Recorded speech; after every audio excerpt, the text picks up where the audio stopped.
দরিয়ানগর সমুদ্র পার, যেখানে হচ্ছে প্যারাসেলিং করা হয়, আমরা সেইখানে আসছিলাম। তো আসলে কক্সবাজার এসে যদি দরিয়ানগর না আসা হয় তাহলে কক্সবাজারে আসার অর্থই আসলে বৃথা।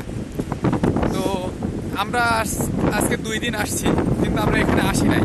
আমরা সুগন্ধা, কলাতলি এইগুলাই ঘোরাঘুরি করছি, ইনানি। কিন্তু আসলে এই জায়গাটা এত সুন্দর, এখানে না আসলে আসলে বিশ্বাসই হবে না।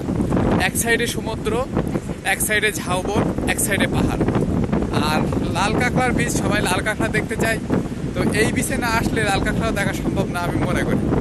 এখানে লাল কাঁকড়া ঘুরে বেড়াচ্ছে। এখানে আসলে আমরা, আর সব থেকে বড়ো যে বিষয়টা, সেটা এই বীজটা সম্পূর্ণ ফাঁকা থাকে। তো এইখানে আসলে ছবিগুলো অনেক সুন্দর আসে। প্লাস হচ্ছে এক সাইডে মাছ ধরছে জেলেরা, তো সেগুলো দেখা যায়। এবং নিরিবিলি একটা পরিবেশ, খুব শুনশান শান্ত।